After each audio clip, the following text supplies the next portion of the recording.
Welcome to BSc statistics students. BSc statistics చదువుకునే విద్యార్థులకు స్వాగతం. In this lesson, I explain multiple choice questions in the topic large sample tests in both the languages English and Telugu. Question number 1. If the sample size is greater than or equal to 30, the sample is known as. If the sample size is greater than or equal to 30, then the sample is known as. Answer: A. Large sample. B. Small sample. C. Significant sample. D. None. Answer is large sample. The large sample definition is it's greater than or equal to 30. The sample size is greater than or equal to 30, then it is large sample. Next, question number 2. Which of the following is a large sample? The sample size is given. See the size. A. Greater than or equal to 30. B. Less than 30. C. Less than or equal to 25. D. Greater than 25. Answer is greater than or equal to 30. Just now we discussed in the first question. Right? Now in Telugu, I did not explain question 1. Question 1 and 2 in Telugu.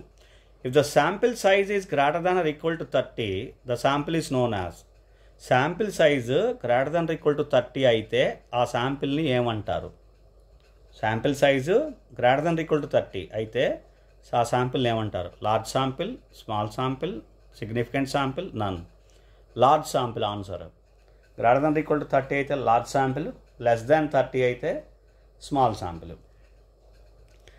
Second question, which of the following is a large sample? కింద ఇచ్చిన వాటిలో ఏది large sample?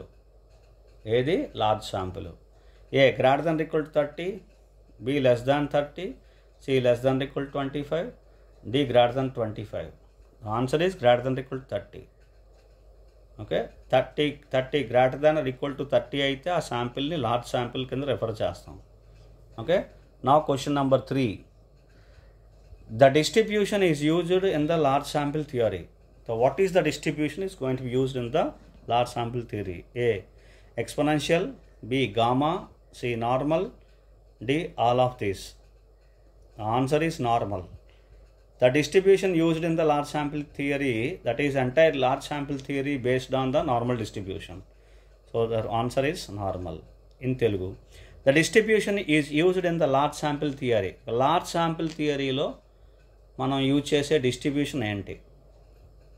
Distribution is used in the large sample theory. Large sample థియరీలో use చేసే distribution exponential, gamma, normal, all of these. Normal distribution answer. Large sample theory, the entire large sample theory based on normal distribution. కాబట్టి normal distribution answer. Large sample theory అంతా కూడా normal distribution మీద depend అయి ఉంటుంది.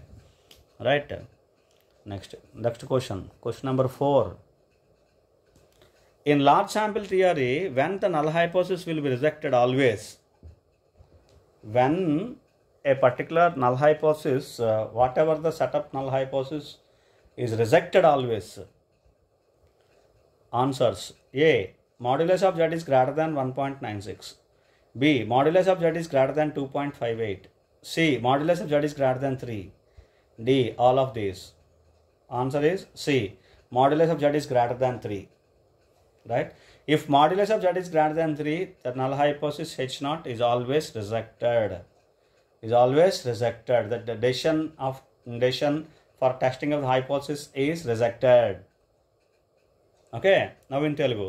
In large sample theory lo, when the null hypothesis will be rejected always. ఎప్పుడు null hypothesis ఎప్పుడు reject చేయబడుతుంది.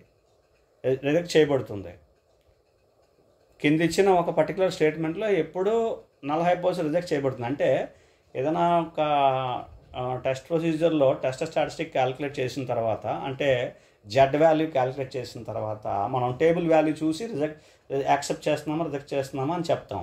కానీ ఆ అవసరం లేకుండా ఒక కండిషన్లో ఎప్పుడు రిజెక్ట్ చేస్తాం. ఏంటి ఆ కండిషన్? ఇది చూడండి, కింద ఇచ్చాడు. Modulus of Z is greater than 1.96. Modulus of z is greater than 2.58. Modulus of z is greater than 3. All of these. No. C. Modulus of z is greater than 3.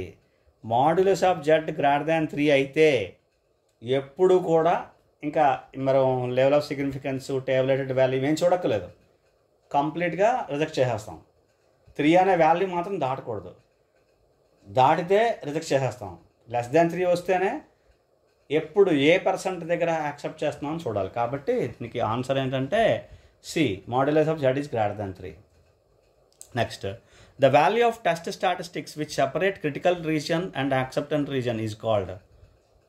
The value of the one particular test statistic which separate critical region and acceptance region which is called A, level of significance, B, best critical region, C, critical value, D, none.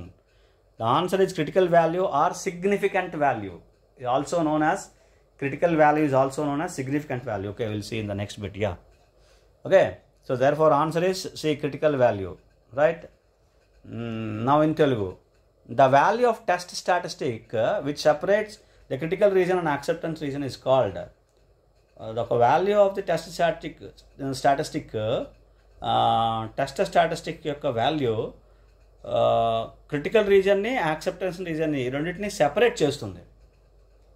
మీరు తీసుకునే ఒక test statistic value critical region అంటే rejection region, acceptance region, rejection రీజన్ని, acceptance రీజన్ని separate చేస్తుంది. అటువంటి వాల్యూని ఏమంటారు? Level of significance, best critical region, critical value, none, critical value. Answer C, critical value. 6th question, the critical value is also known as a significant value, two-tailed test, one-tailed test, none. Answer is significant value. Critical value and significant value and also tabulated value, all three are same, right? Okay, now in Telugu, the critical value is also known as, critical value ni ఇంకొక విధంగా కూడా పిలుస్తారు. ఏంటది? Critical వాల్యూని ఇంకొక విధంగా కూడా పిలుస్తారు. ఎలాగా? A, significant value, B, two tailed test, C, one tailed test, D, none. Answer significant value.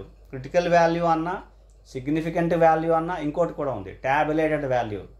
అంటే ఇది టేబుల్ నుంచి వస్తుంది, నార్మల్ డిస్ట్రిబ్యూషన్ టేబుల్ లేదా chi-square, TF అలాగనమాట. లార్జ్ శాంపుల్లో అయితే నార్మల్. కాబట్టి ఇది ఎప్పుడు కూడా సిగ్నిఫికెంట్ వాల్యూ, క్రిటికల్ వాల్యూ లేదా టాబులేటెడ్ వాల్యూ అంటాం. సో ఇది దీనికి 3 పేర్లు అనమాట. ఈ విధంగా క్రిటికల్ వాల్యూ, సిగ్నిఫికెంట్ వాల్యూ అంటాం, రైట్? అందరికీ అర్థమైంది అనుకుంటున్నాను. Will discuss some more questions in the next class. Thank you.